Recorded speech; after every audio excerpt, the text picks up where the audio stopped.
As Mary, nearing her late 50s, reflects on her life, she finds herself at a turning point. With her 2 children, one on the brink of marriage and the other thriving in college, she senses her motherly duties waning. As a former nurse, she contemplates a return to caregiving, feeling the pull of her profession once more. However, life throws her a curveball when she receives distressing news. Her father-in-law, Bob, has suffered a stroke. Rushing to the hospital at her husband John's urgent call, Mary's thoughts swirl with concern. Bob, always a pillar of kindness and warmth, has been grappling with the loss of his wife, Alice, for the past 3 years. Despite Mary's efforts to uplift his spirits through family gatherings and outings, she's noticed a gradual decline in Bob's energy. Just as she begins to see glimmers of his old vitality returning, the news of his stroke hits her like a thunderbolt. Arriving at the hospital, she finds Bob's daughter and son-in-law engaged in conversation, a mix of emotions swirling within her. "Apologies for my tardiness. How's Bob holding up?" I gasped out, hurting to catch up with John's sister, Isabella. Her response was a sigh of irritation as she glanced my way. Clearly annoyed. "You're late. We're in a hurry. Can you handle this?" With that brisk dismissal, she hurried off, leaving me behind. Isabella's indifference towards Bob was palpable, a demeanor she carried even when Alice, Bob's late wife, was alive. Despite Bob and Alice's unwavering kindness, Isabella remained aloof, untouched by their warmth. Left alone in the waiting area, I paced nervously, my thoughts consumed by Bob's condition. Meanwhile, John rushed in, his concern evident in the beads of sweat on his forehead and his soaked dress shirt. "Mary, how's Dad?" he asked anxiously. I shook my head, indicating I had no updates yet. John's reaction was visceral.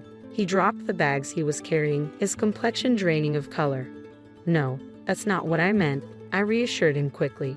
"He's still in surgery. We're waiting for news." Relief washed over John, evident in the way he retrieved his fallen bags and slumped into a nearby chair. "Should we brace ourselves?" I hurried over to John, who teetered on the edge of tears, and placed a comforting hand on his back. "It'll be all right," I murmured, feeling utterly helpless with no words substantial enough to offer solace. Hours ticked by before the surgery's conclusion, and we were ushered into a small room by the doctor for an update. "The surgery went well, but there may be lasting effects," the doctor explained gently, indicating that Bob would require ongoing care. While our hearts hoped for Bob's swift recovery, the reality of caregiving loomed, a responsibility that would involve Isabella and her husband. John and I decided to reach out to Isabella to discuss the next steps. After a conversation, we agreed to convene at Bob's home, a gathering necessitated by the circumstances while Bob remained hospitalized. "I won't be his caregiver," Isabella declared bluntly, sending shockwaves through John and me. "But what are we supposed to do then?" I countered, baffled by her indifference. Isabella, nonchalant, continued toying with her meticulously manicured nails, a stark contrast to the gravity of the conversation. Her husband, Tom, simply nodded along. "What about a nursing home?" I suggested, met with Isabella's vehement refusal. "I'm not wasting money on that. This is what happens whenever I get involved," she snapped, shooting me a venomous glare. "It's like my opinion doesn't matter, so I keep quiet. If he can't go to a facility and neither of you will care for him, what's the plan?" John pressed, frustration seeping into his voice. "That's why you should handle it. I don't want some burden in my home," Isabella chuckled callously, pushing me to my breaking point. "Enough. He's your father, for heaven's sake," I snapped, my patience wearing thin. "I don't care. Why am I expected to bear the responsibility just because he's my father? He's John's father too. I've been saying you two should handle it." "I don't have a response to that. We'd love to care for him at home, but our house isn't equipped for it," I explained, feeling the weight of reality pressing down. "There are too many obstacles, stairs, uneven floors, to bring my father-in-law here. We need significant renovations, and we simply can't afford it." "Mary, you're trained in caregiving, aren't you? It shouldn't be a big deal," Isabella remarked smugly, her tone grating on my nerves. John shared my frustration, and we silently agreed to table the discussion for now, retreating from his parents' home. "What's our next move, Mary? You mentioned considering a return to caregiving," John inquired, his concern evident. "It's not just about the job. We have to make this place safe for Dad, and that's a financial challenge," I replied, trying to reassure him. "You're right," John conceded, acknowledging the daunting road ahead. I estimate it could cost around $100,000. That's just a ballpark figure, but considering the modifications needed for the entire first floor to accommodate him, that's roughly what we're looking at. I mused aloud, grappling with the daunting financial reality. With our eldest still in college, we simply don't have that kind of money. We're still paying off the mortgage, and the thought of taking on another loan for renovations is overwhelming. It's a difficult decision, but should we consider a facility for him? The question is, would he even be able to get in? The waitlists are long, and the expenses significant, and I doubt Isabella and her family would offer any assistance. It feels like we're stuck with no viable solution. Deciding to at least listen to my father-in-law's perspective, I made my way alone to the hospital where he was admitted. Stepping into his room, I was greeted by a sight that lifted my spirits. My father-in-law, visibly improved, greeted me with a warm smile. "Please don't apologize," my father-in-law would often murmur upon my visits. "There's no trouble at all. And look, I've brought you one of your favorite books today." "Why apologize? You're bringing me joy," I'd respond, trying to uplift his spirits. The doctor had informed us of his stroke, leaving him unable to move the right half of his body independently. To read, he'd prop the book on the table, using a weight to keep the pages steady. "Ah, thank you," my father-in-law replied gratefully, accepting the book I'd brought. I gently placed the book by his pillow. "Dad, I came today because I wanted to talk about what lies ahead," I began, meeting his warm smile with a heavy heart. "Oh, I understand. I'll be fine, even in a nursing home. I've prepared for it, so please don't worry," he reassured me, though I sensed a flicker of loneliness in his eyes. "Well, Dad, if you're open to it, why not come stay with us? I have experience in elderly care, and as a stay-at-home mom, I have the time. John will be there too. Let's live together," I blurted out, sensing his solitude. His surprise was evident, perhaps realizing deep down that returning to his own home, where Isabella and her husband resided, might not be feasible. I couldn't shake the feeling that they'd view him as a burden, ultimately leading to a nursing home. The thought weighed heavily on me, overshadowing my initial intention to listen to my father-in-law's wishes. There was a twinge of guilt toward my husband John, but I knew he'd understand. Now, we needed to arrange for his care upon discharge. Money was a concern, so I decided to seek Isabella's input. With these thoughts swirling in my mind, I made my way home.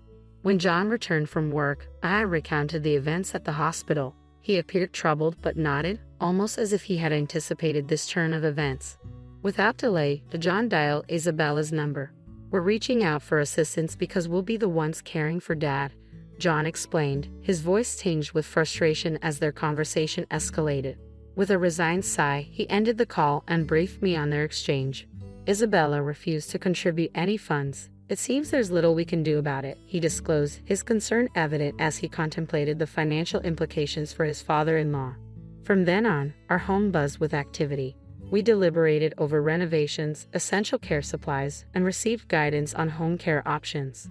When I informed my father-in-law that he'd be moving in with us upon discharge, his expression was a mix of gratitude and regret. "Mary, could you fetch the checkbook from over there?" he requested, gesturing toward a cloth bag on the shelf. Curious as to why he'd need it, I obliged, retrieving the checkbook during one of our visits. Observing my father-in-law, I watched as he opened the bank book and presented it to me. "I have some savings here. Could you and John make use of it?" The figure written in the checkbook was staggering, surpassing any amount I'd ever seen. Stunned, I must have appeared frozen, prompting my father-in-law to chuckle. "You and John will be looking after me now, won't you? I heard about the new car, the renovations to make the house accessible. Would $10 million cover it? $10 million. The zeros overwhelmed me, leaving me speechless. I couldn't fathom why my father-in-law had amassed such a fortune, but it seemed that after my mother-in-law's passing, he had turned to investments he had been studying, and they had proven lucrative. His savings had grown exponentially, fueled by his restrained spending habits. Yet even if he intended to renovate the house or purchase a car, the sum seemed excessive. Reluctantly, I returned the bank book, shaking my head. "I can't accept this much. Please keep it for yourself." He pushed the book back toward me, insisting, "I can't possibly use all of this. I'd rather return it to you and your family, who are willing to care for me." Once again faced with the returned bank book, I stood my ground. "I really can't accept such a large sum," I insisted firmly. After a brief pause, my father-in-law proposed, "How about $1 million?" Realizing the impasse, I managed to negotiate a compromise, settling on a reduced amount of $100,000. Though he seemed reluctant, he agreed, and for the time being, that seemed satisfactory. As we were in the midst of this exchange, Isabella suddenly appeared, catching us off guard. Quickly, I stashed the bank book back in its place. Seeing my hurried actions, Isabella's brow furrowed in concern. "What's going on?" she inquired, her voice tinged with worry.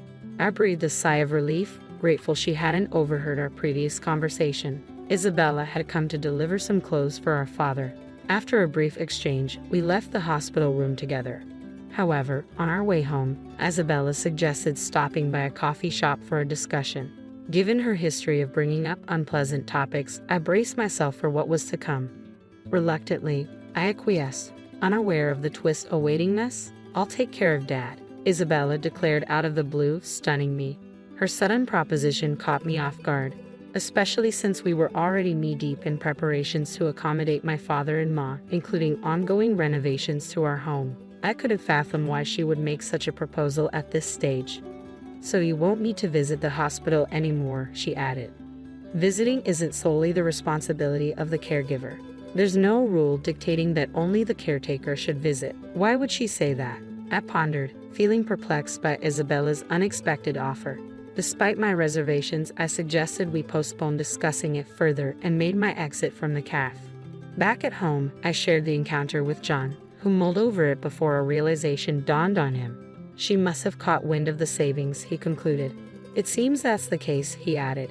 "Otherwise, she wouldn't have volunteered for the caretaking role, especially given her previous reluctance." I harbored a vague suspicion that Isabella had somehow discovered the extent of my father-in-law's savings and was angling to secure a share of it for herself. Perhaps she would concoct a reason to start dipping into the funds. "But what do we do about it?" I queried, feeling a sense of unease. "I've got an idea. Let's give her a chance," John suggested with a mischievous grin, hinting at a plan brewing in his mind. Uneasy about his scheme, I opted to stay silent and play along with Isabella's request for the time being. I assured my father-in-law that financial concerns were no longer an issue and that Isabella would be providing care. His response was vague, his expression neither confirming nor denying his comprehension. With that, the conversation concluded. Following his discharge from the hospital, my father-in-law returned to the family home in Nebraska, where Isabella resided. During a visit to the house, I couldn't discern any signs of renovation or adequate caregiving supplies. I questioned whether genuine caregiving could take place under such circumstances. However, it was Isabella's decision, and I felt it wasn't my place to intervene, so I remained silent. 2 months later, I received a frantic call from Isabella. "Mary, I can't do this anymore. Please come over right now," she pleaded urgently. Concerned, I wasted no time and rushed to the house in Nebraska. Upon my arrival, I was greeted by a disarrayed house and a foul odor lingering in the air. Puzzled by the scene before me, Isabella emerged, looking more worn out than ever. Dark circles shadowed her eyes, and her movements were unsteady. "Are you all right?" I asked, rushing to her side, alarmed by her condition. Isabella grasped my hand tightly and muttered, "Get rid of that." Confused at first, I managed to calm her down and coax an explanation out of her. It appeared that she had underestimated the demands of caregiving. From assisting with mobility and meals to managing incontinence, including dealing with diapers, the responsibilities had overwhelmed her. She felt incapable of managing anything, not even attending to her own needs. I reassured her that I couldn't make any immediate decisions but promised to reach out as soon as possible. With a heavy heart, I carried this burden home with me. "It's been 2 months already." "Impressive," John remarked, glancing at the calendar. It seemed he had anticipated this turn of events. He suggested we pick up my father-in-law on his next day off, and I readily agreed. A few days later, as we arrived at the family home in Nebraska, my father-in-law was already packed and prepared to depart. Relief washed over me knowing we could finally bring him home. Just because I endured for 2 months and used to live here doesn't mean I don't deserve compensation. "I think $5 million sounds fair," Isabella declared suddenly as we were assisting my father-in-law into the car. I froze in disbelief. John, too, was taken aback, turning to face Isabella with a mixture of surprise and dismay. But she remained unfazed, sporting a smug expression. "Isabella, What on earth are you talking about? This isn't the time or place to discuss money, especially not in front of Dad. Remember, he raised us, John reasoned, attempting to appeal to her sense of decency, but his words seemed to fall on deaf ears. I'm his daughter. It's only fair that I get compensated, Isabella retorted defiantly, her audacity catching me off guard. How could she be so brazen? Appalled by Isabella's attitude, I couldn't hold back. Isabella, discussing money in this manner is completely inappropriate. Besides, you've already received funds, I interjected, my father-in-law echoing my sentiment with a disbelieving expression. That's all gone now. Just $5 million. What's the harm in that? If you're just going to squander it away, you might as well put it to good use, sis. Isabella's callous words towards her own father left me speechless. Even my typically composed husband John was visibly enraged, his face flushing red with anger as he glared at his sister. John, it's all right, she's stating the truth. Bob, my father-in-law, attempted to calm his incensed son. Then, turning to Isabella with a stern demeanor, he delivered his verdict. Isabella, you are no longer welcome in this house. Leave immediately. His tone was cold and final. Stunned by his words, Isabella stood frozen in shock. What? What are you saying? I'm your daughter, Dad, Isabella exclaimed in disbelief. I have only one child, my son, and this woman beside me, Mary, is my daughter-in-law. I no longer recognize you. Leave with your foolish husband. Bob, my father-in-law, responded with a sternness that startled me. I had only known him to be gentle and soft-spoken, but now his eyes were steely, commanding no opposition. Even Isabella seemed subdued by his authority. Shall we depart then? We're relying on you moving forward, Bob continued, his demeanor shifting back to its usual warmth as he addressed me. With no other recourse, John and I complied with his directive. As we drove away, leaving Isabella behind in stunned silence, it felt surreal.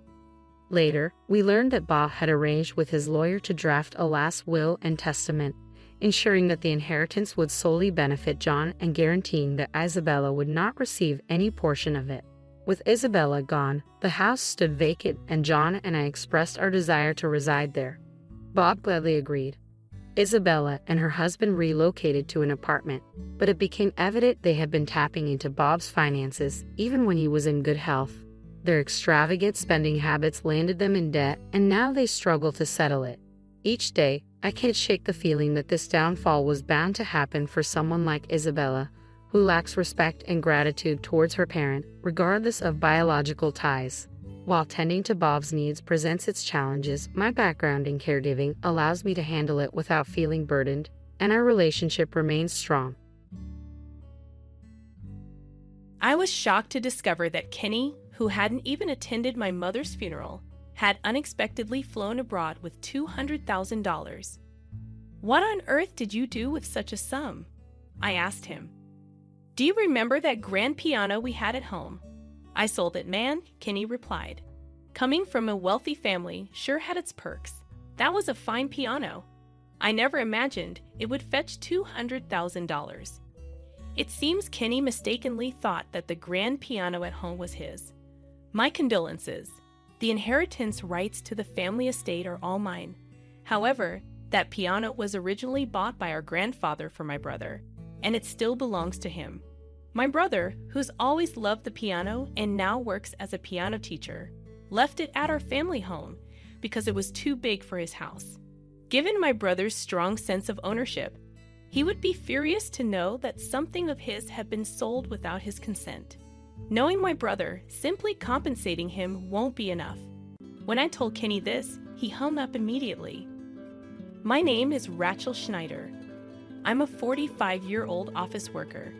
My family has a distinguished lineage that dates back to colonial times and is well known in our community.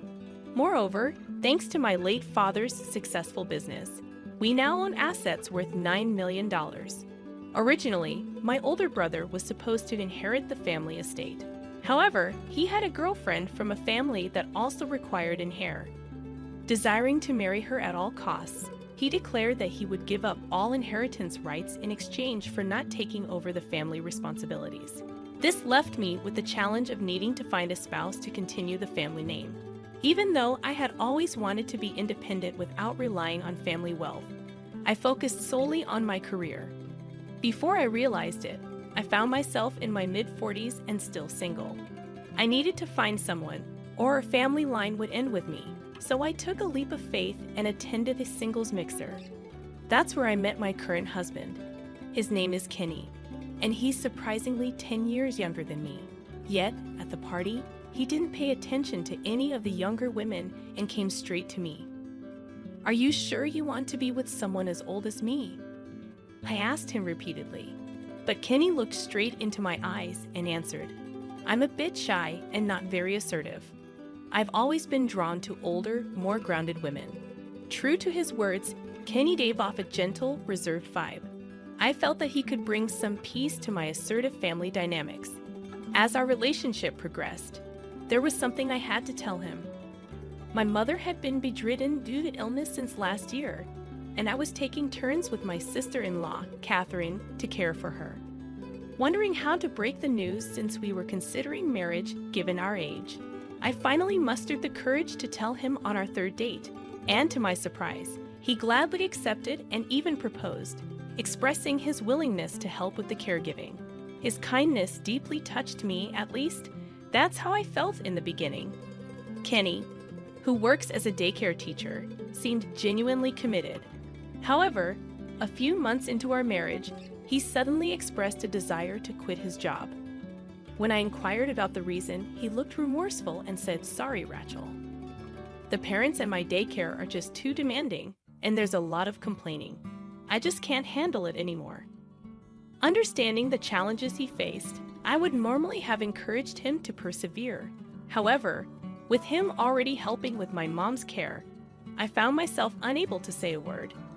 Adding to the complexity, I was 3 months pregnant. Wanting to get along well with Kenny for the sake of our unborn child, I adopted a lenient attitude. Unfortunately, my leniency led to regret. As I came out of the shower and attempted to enter the bedroom, I overheard Kenny whispering on the phone.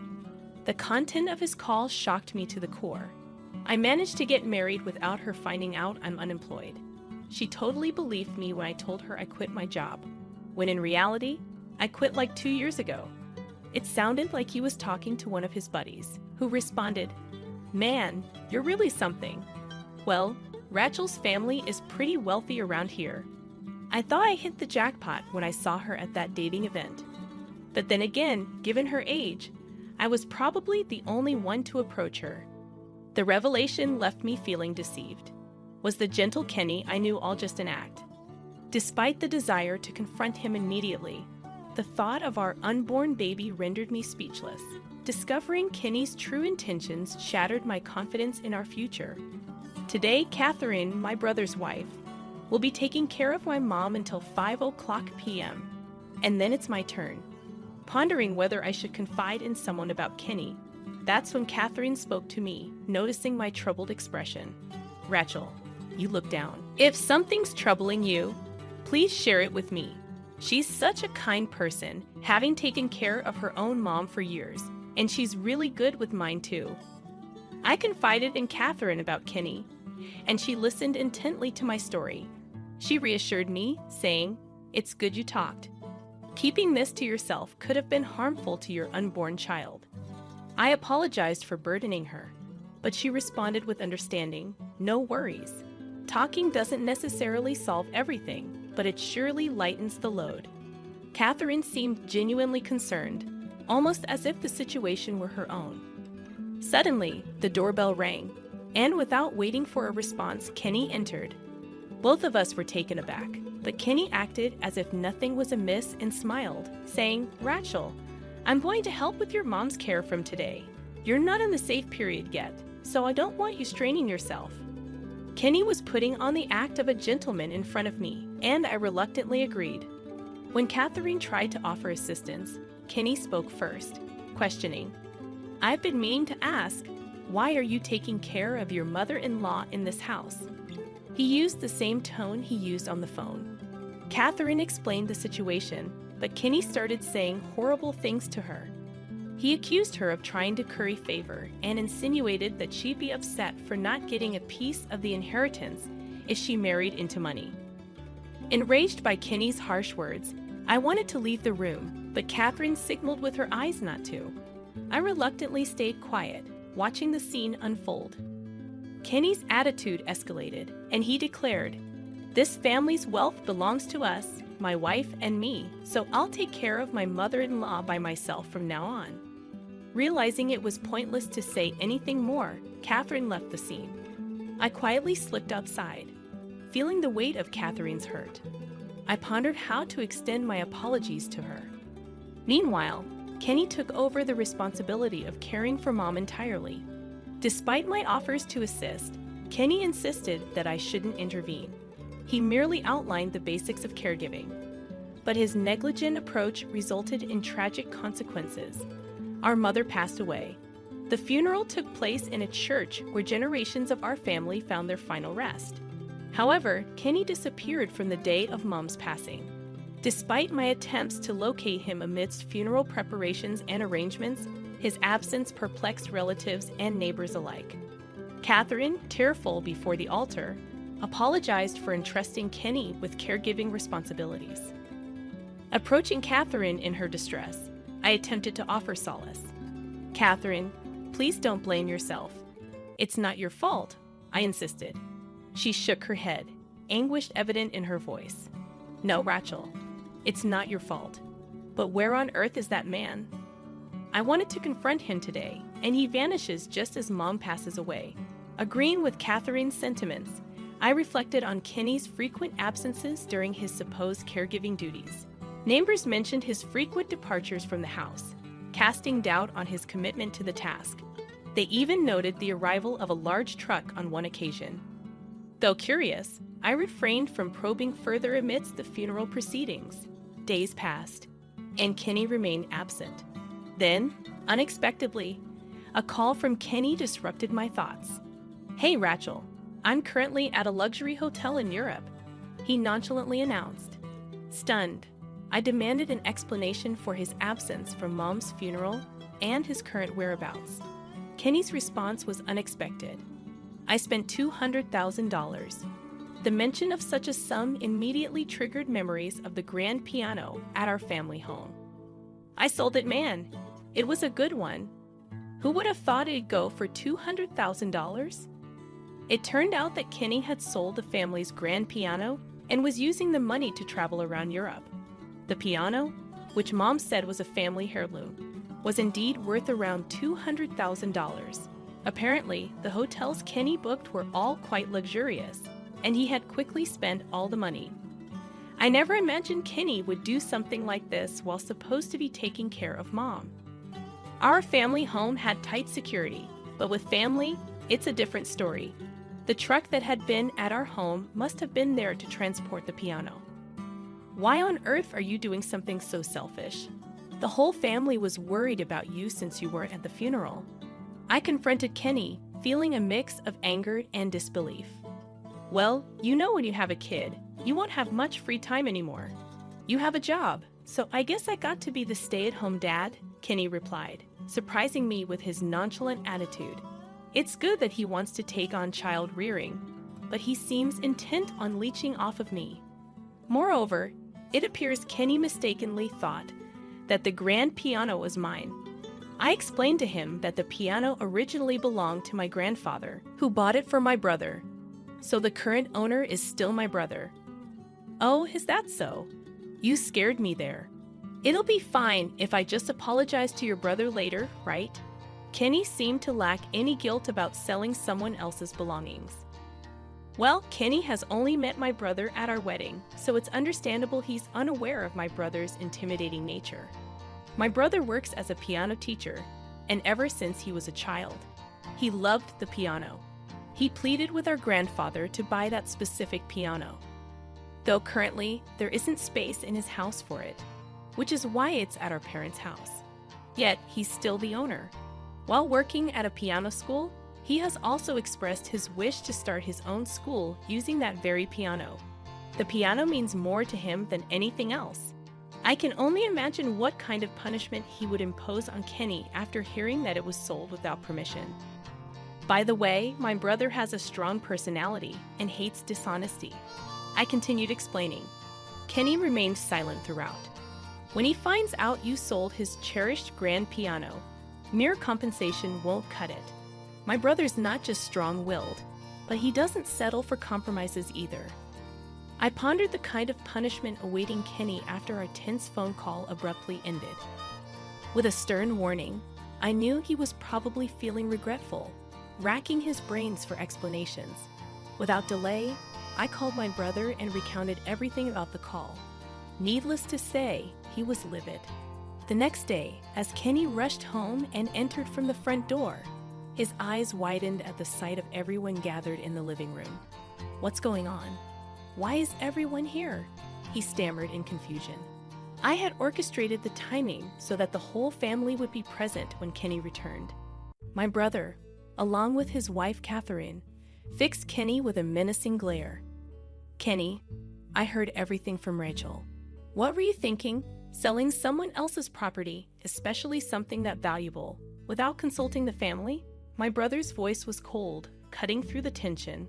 Visibly nervous, Kenny tried to justify himself, claiming he was just trying to help with chores out of boredom when he stumbled upon the old grand piano. "Really? That piano was special, imported by our grandfather from a top European manufacturer. Where's the money from the sale?" My brother's stern expression demanded answers. As expected, my brother was playing the role of an interrogator, hoping to elicit a confession. Kenny hesitated, lost in thought, before stammering, the sale's money. Yeah, it hasn't come in yet." It was a feeble attempt at an excuse, and my brother's anger erupted. "You're lying. Just how rotten are you?" he thundered, his disappointment palpable. Pointing out Kenny's souvenir-laden suitcase from Europe, my brother accused, "What's with those souvenirs?" "I'm sorry, I used up all the money?" Kenny's admission silenced the room, the shock evident on everyone's faces. Spending $200,000 on an overseas trip seemed unfathomable. My brother, with controlled intensity, confronted Kenny. "I think you already know from Rachel, but that piano was mine. Now that it's gone, you're going to pay back every single penny. If you can't, I'm going to sue you for theft. You okay with that?" His words hung heavy in the air, his demeanor reminiscent of a mob boss. Kenny, clueless about the law, looked to me for help, pleading in a pitiful voice. What did he expect me to do? I had nothing to do with this. It was all his doing. When I rejected Kenny's attempt to justify selling the piano, he began saying something ridiculous. "Don't be so cold. I took care of your mom while you were pregnant. I just thought of the trip as a reward for myself after taking care of her. Let's just say we both decided to sell a piano. Since we're siblings, it won't be theft, right?" I was so dumbfounded that I couldn't close my open mouth. Catherine came to my rescue, stating firmly, "Enough is enough.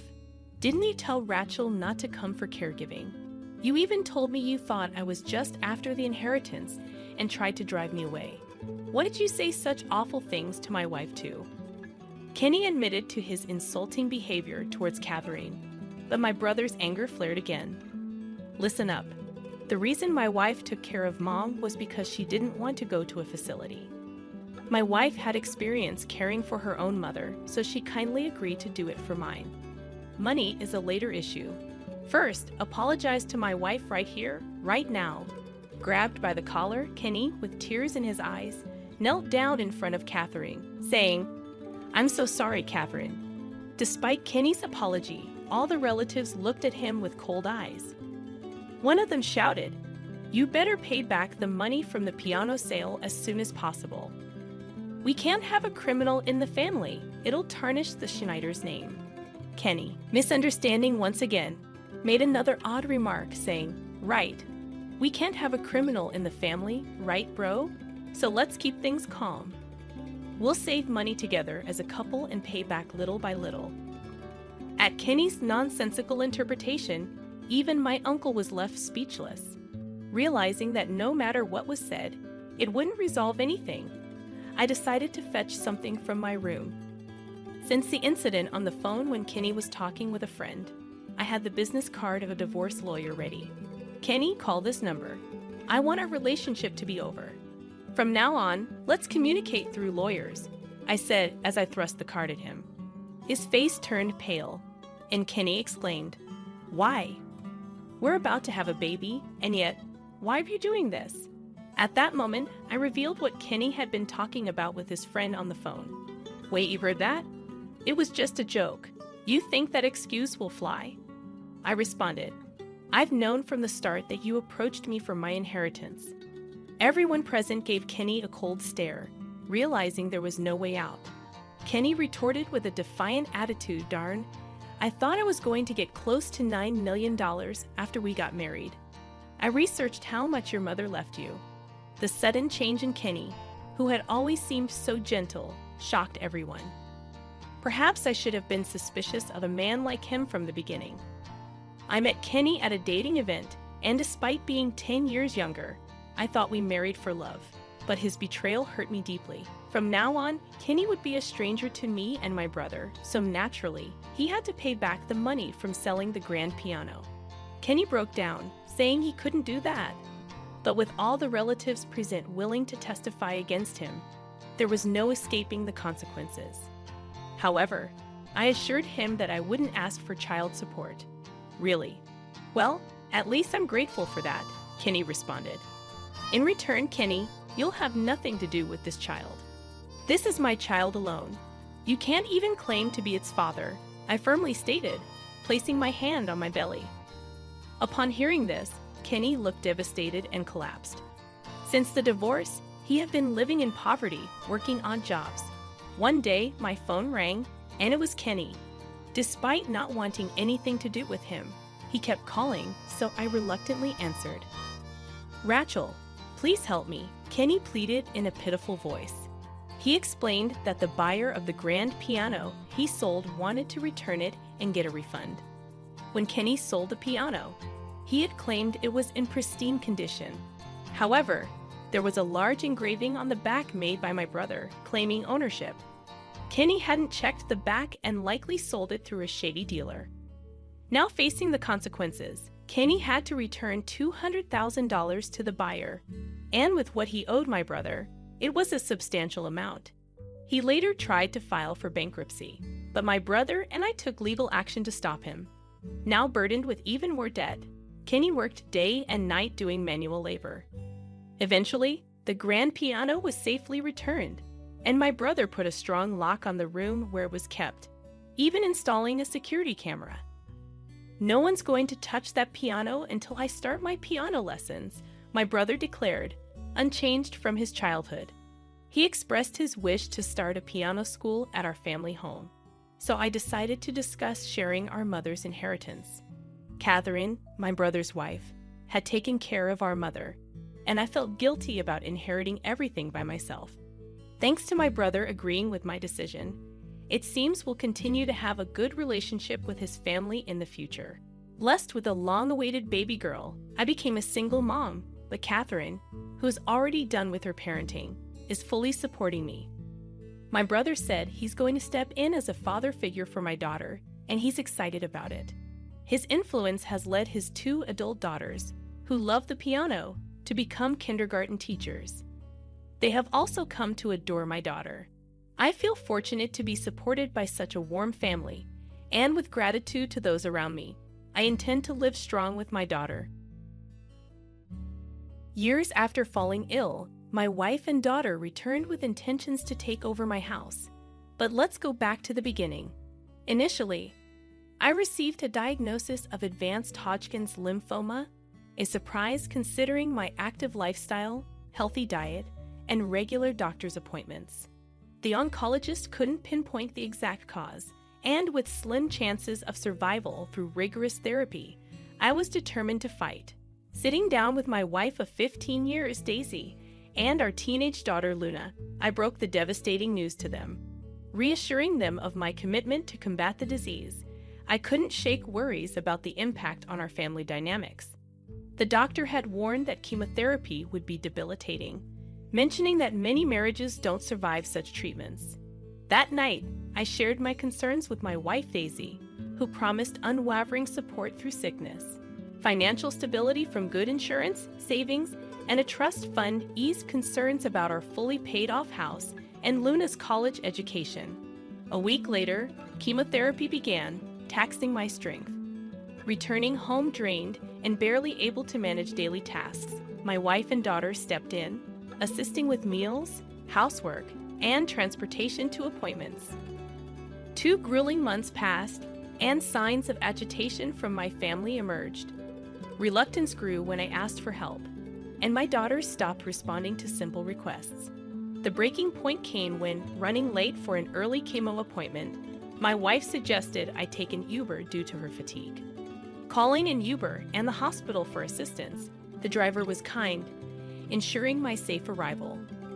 Grateful but disheartened by relying on strangers, I returned home to a troubling situation.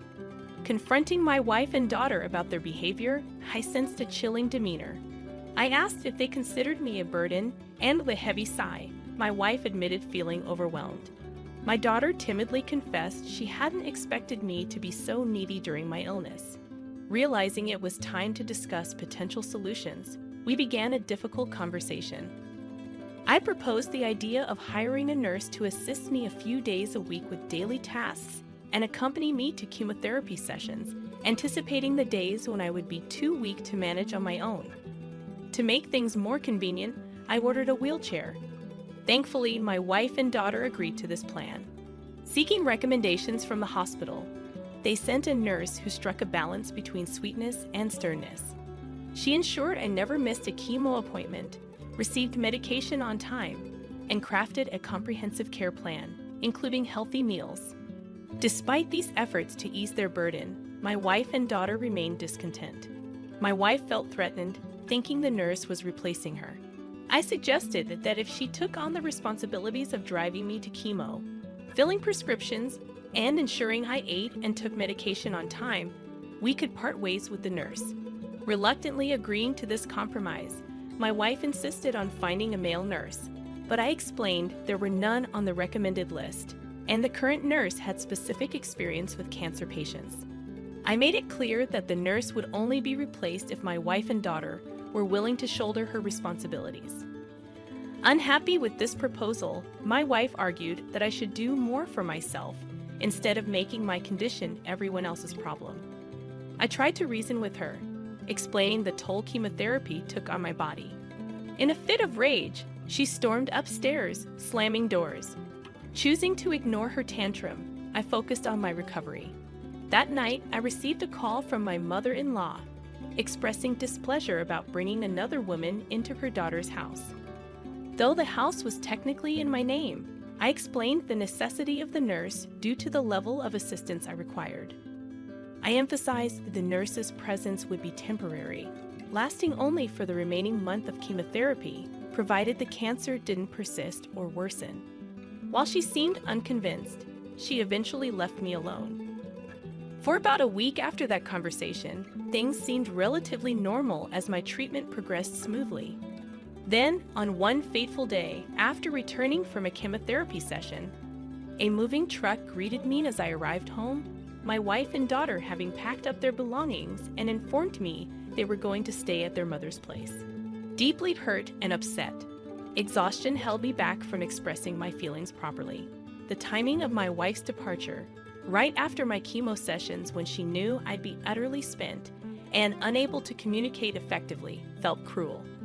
Seeking clarity, I turned to my daughter and asked if this was truly what she wanted. Her response hit me hard. She said she would rather live with her mother because she found it too difficult to live with me. It was a painful moment watching them leave, tears welling up in my eyes. It was precisely what I had feared when my chemo journey began, feeling unwanted and abandoned. In the midst of my emotional turmoil, my brother stepped in with a solution. He noticed the nurse spending extra time with me that day and inquired if I had any family members nearby who could provide support. Though my brother lived 3 hours away and had 2 young children of his own, he generously offered to take time off from work to stay with me until I could find a more permanent arrangement. Upon his arrival, he was furious about what my wife had done, referring to her as selfish and ungrateful. He pointed out that she had never had to work since our marriage, and I had always ensured she lacked nothing. His time off from work was limited, but he had another suggestion. His wife's sister, Kara, was going through a painful divorce and needed a safe place to stay temporarily. Her soon-to-be ex-husband had been the breadwinner, leaving her with limited financial resources. Kara was also studying radiology at a nearby university on scholarship, and my home was conveniently closer to the university campus, making it an ideal solution. Agreeing to the arrangement, I assured my brother that Kara wouldn't have to pay rent since she'd already be putting up with me. My wife and daughter had taken almost everything, leaving only the bed and a few dresses. My brother stayed the rest of the week, and Kara arrived on his last day. He helped her move in, and she expressed her gratitude for letting her stay with me. Kara promised to be considerate, clean up after herself, and assist where needed. In the weeks that followed, things went relatively smoothly. I missed my wife and daughter, but it appeared that I was the only one feeling that way because they didn't even bother to call or check up on me. Kara's presence proved to be a tremendous help. She took care of grocery shopping, handled most of the cleaning, and even assisted with meal preparation. Throughout this time, she never uttered a single complaint. About a month and a half after my wife's departure, I received the news that I was cancer-free, a momentous occasion celebrated by ringing the bell at the hospital. My nurse asked me now that I was essentially cured. My immediate decision was to file for a unilateral divorce, freeing myself from a marriage that had proven unsupportive during my challenging journey. With the divorce proceedings in motion, my focus shifted toward the next crucial step, recovering from cancer. Slowly but surely, I began to regain my strength. My hair grew back, my scars started to heal, and I was putting on weight, while sticking to my healthy meal regime for the most part. I allowed myself some cheat days to savor the favorite meals I had missed during my illness. It's been 6 months since I've been declared cancer-free, and I believe I'm finally ready to move on with my life. I made a call to my old job, and they're willing to rehire me for remote work if I choose to return. I think I'll take them up on the offer because I'm planning to move away. While I have an attachment to my house, there are too many painful memories here. I yearn for a fresh start with something smaller. My wife doesn't know it yet, but I'm planning to give the house to Kara. She came through for me when I was at my lowest, showing immense kindness even though we were practically strangers. She's free to sell it if she wishes. I no longer want anything to do with it, especially if it means my wife or daughter could lay claim to it. My new place is in a quiet neighborhood in the countryside, and I'm eagerly looking forward to this new beginning. Update number 1. Hey wife and daughter. It's been over a year since my initial diagnosis, and I've settled into my new place and neighborhood nicely. There are plenty of friendly folks around here, and I've made friends with my neighbors, including Sophia, who lives across the way. She's a widow who lives alone, with her kids scattered across the country, visiting only during Christmas and her birthday. Sophia invited me to her porch for drinks and conversation, and she shared the heartbreaking story of losing her husband to lung cancer. She emphasized how important life insurance was for her family's financial security. During our conversation, I opened up about what happened with my wife and daughter. Surprisingly, I still hadn't heard a word from them, but I've come to terms with it. I've been spending my time pursuing new hobbies, particularly woodworking, and I'm starting to build up a collection of tools. One day, when I returned from the hardware store, Sophia informed me that she had noticed some people hanging around my house. Fortunately, they didn't do anything harmful or steal anything, but they did approach the door, knock a few times, wander around the house, and eventually waited in their car. Sophia considered calling the sheriff's office, but decided against it, thinking they might be family.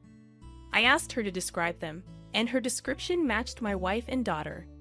I couldn't fathom how they had found my new residence, as only my brother and his wife knew my current address. It left me wondering why they were looking for me after leaving almost a year ago without looking back. Sophia assured me that if they returned, I shouldn't come out, and she would handle the situation. Frankly, I had no desire to interact with them after they abandoned me. During my lowest point, later that night, I called my brother, who informed me that my wife and daughter had been harassing Kara and her roommate at my old house. Fortunately, Kara had documented proof that the house was now in her name, and she had explained that she had bought it for me, a smart move on her part. I felt bad that Kara had to go through this ordeal because of my family, so I called her directly to apologize. Hopefully, the next time they come around, I can resolve the situation for good. As for my wife, I'm not sure if she's aware of the unilateral divorce. My lawyer sent a copy to her mother's house, but it's possible they mistook it for junk mail. Regardless, I've reached a point where I no longer care. She and I are no more. Update number 2. My wife and daughter showed up at the house again, but this time it was earlier in the day while I was working. I heard the knock and decided to check the security cameras, and sure enough, it was them. My ex-wife looked just as I remembered her, but Luna had grown significantly. She was practically a young woman now. I followed the plans Sophia and I had discussed, staying inside but moving closer to the door to hear them better. Sophia, ever the good neighbor, came over to greet them and introduced herself. My wife asked if she knew a man named Charlie who used to live there. Sophia sounded just as baffled as I was and questioned her use of used to. My wife explained that her husband, not ex-husband, had lived in this house before his recent untimely death following an extended hospital stay. My jaw hit the floor at this revelation because, to my knowledge, there was no record of my death anywhere, especially not at the hospital where I underwent treatment. My wife went on to claim that they were the next of kin, implying that the home was rightfully theirs. Sophia informed them that someone named Charlie did live there for a while, but clarified that he was a divorcee.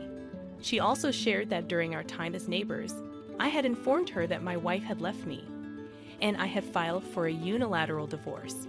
Sophia added that, as far as she knew, I intended to bequeath all my assets to charity, since I had no other family besides my brother. This was why she found it strange to see 2 women snooping around my house.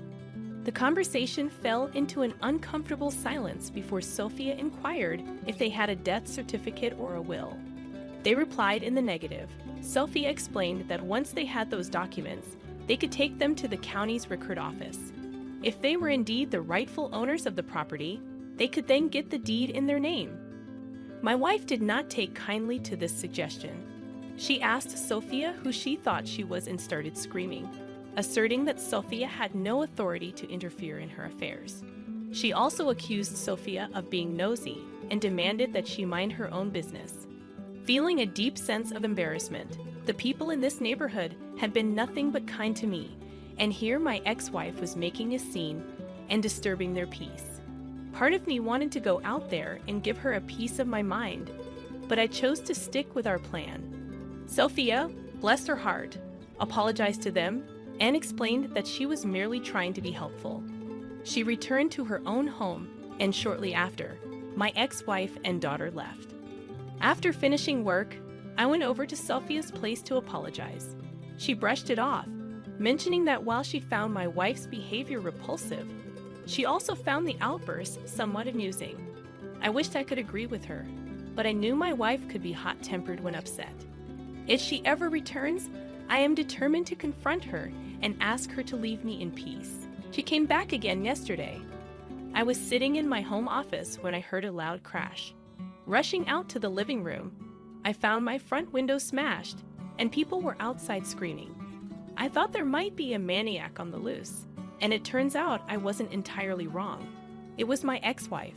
She had smashed my window, and my neighbors were out there trying to stop her. Apparently, she had been causing a ruckus for a while, but I hadn't heard it because I had my noise-canceling headphones on while doing some QA work. Frankly, I wouldn't have heard her even if I hadn't paused the music for a break. When I got outside, 2 of my elderly neighbors were doing their best to restrain my ex from causing more damage. Both she and Luna were holding bats, and they had already broken a few of my potted plants. I grabbed her by the arm and asked if she had lost her damn marbles. Needless to say, she was shocked to see me, or rather, shocked to see me alive. I told both her and my daughter to get off my property before I called the cops. Unbeknownst to me, my neighbors had already placed the call.